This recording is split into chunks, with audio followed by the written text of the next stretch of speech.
got them, guys. There's a head poking out from one of the cheetah we've been looking for.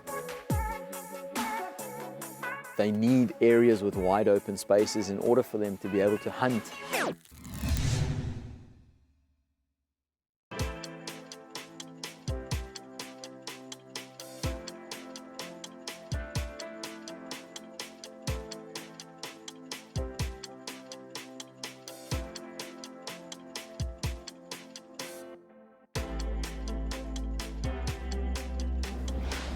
Good morning, everyone. Welcome back to another episode of Shamwari TV. It's a beautiful, fresh morning out here.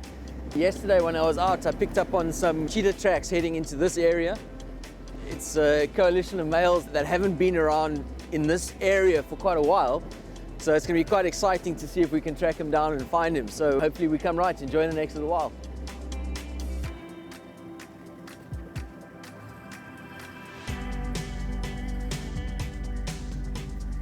Right, I found exactly what we're looking for. Have a look at this.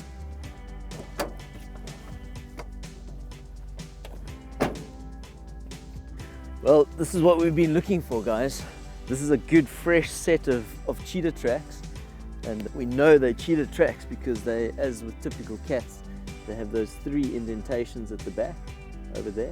They also have nail marks.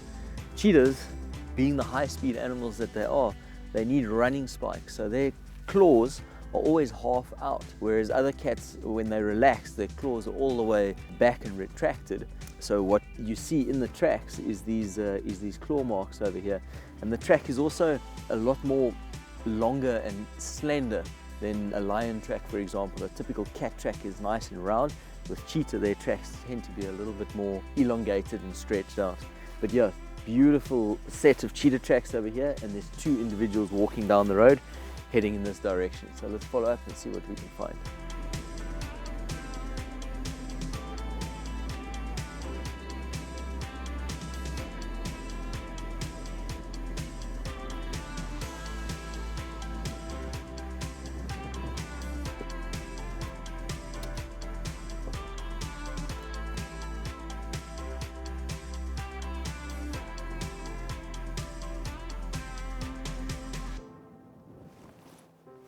All right, got them, guys. There's a head poking out from one of the cheetah we've been looking for. It's just coming out of that little patch of scrub over there. So let's do an approach and see if we can get a little bit closer.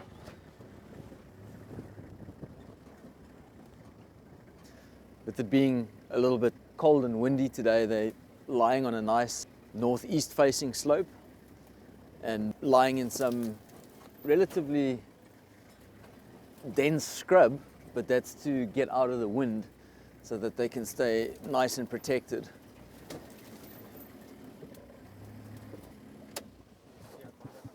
So that's absolutely beautiful to find these 2 guys. I haven't actually seen them in a while, so it's great to get out this morning and actually find them, find the tracks, follow up on them, and then eventually we just saw that one sticking his head out of this blue bush at quite a distance. That's what gave it away. We had some zebras up on the hill busy staring as well. So just an all-around great experience to find them.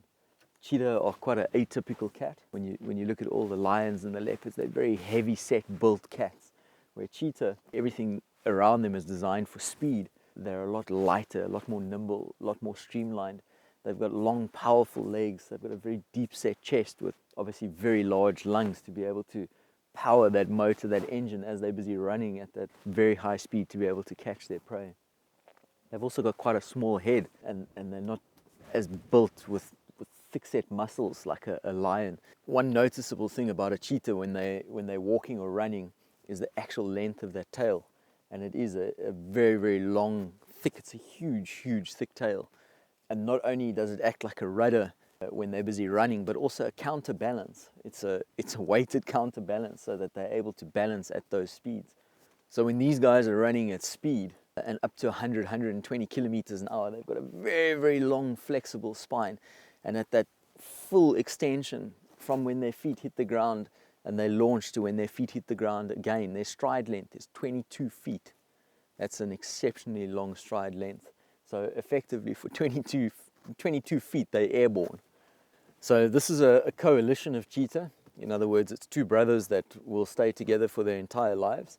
A coalition is very similar in cheetah as it is in lions, in that that bond will be very, very strong. There will be a dominance hierarchy between them. The youngsters born of the mother, if there's, say, a litter of 4 cubs that are born, and all of them are males, all of them will leave together and form a coalition for the rest of their lives. In this case, it's only 2 males that'll form a coalition that allows them to hold a bigger territory, overlap more females and hold that for longer, and defend against other cheetah. So one of the key differences between a cheetah and leopard is in its spots. Very often there's a lot of confusion about cheetah and leopard identifying them. Leopard have what we call rosettes. It's like a row of spots around a spot, whereas cheetah have actual spots, as well as the black tear marks. There's a lot of theories as to the reason for the tear marks. 2 of the most plausible theories is, number 1, it gets rid of daytime glare, having the black markings around the eyes. Being diurnal hunters, you know, you can't run at 100 k's an hour through the bush at nighttime. You're gonna run into a bush or a tree. So they are primarily daytime hunters. Occasionally on full moons and that, they will hunt as well. And the other plausible reason is when the female is busy teaching the youngsters how to hunt, and the suffocation bite is those black tear marks go down to where the actual mouth is supposed to be placed. So again, theories. So because cheetah are so habitat specific, they need areas with wide open spaces in order for them to be able to hunt as cheetah do. In other words, running. They're not ambush predators. These guys are very specific in the territories that they need, and they're very specific in the habitat and prey species that they need to be able to go for as well. They are under quite a substantial amount of threat, probably losing about 2% of their habitat every year throughout Africa as their numbers are getting put under more and more pressure. So it is a species where there is relatively low numbers in density anyway, but yeah, quite a rare and special species to be able to see. So the one difference you'll notice between cheetah and lions when they're sleeping is that lions are lights out when they're sleeping. Cheetah, these guys, they fall asleep, and then any slight little noise, or as today it's a bit of a windy day, they'll suddenly pop their heads up, have a look around, and they need to make sure that they're keeping alert and vigilant of their surroundings, because they can be so vulnerable to attack by predators. These guys often fall prey to lions, even leopard, so they need to stay hyper vigilant because they have no other defense other than to run away. What an amazing morning, what an amazing sighting that we've had with these guys. So I'm going to head off and let them spend the rest of the afternoon snoozing and sleeping, and hopefully they'll make a kill this afternoon.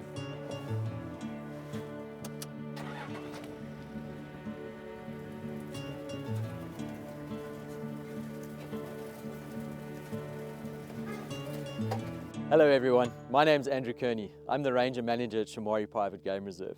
I just want to take a moment to say thank you very much for all the support and feedback that we've been getting on our brand new channel, Shamwari TV. If you haven't followed us yet, hit that subscribe button, give us a thumbs up, and hit that notification bell. Stay tuned for our next episode, and I'll see you right here at Shamwari Private Game Reserve.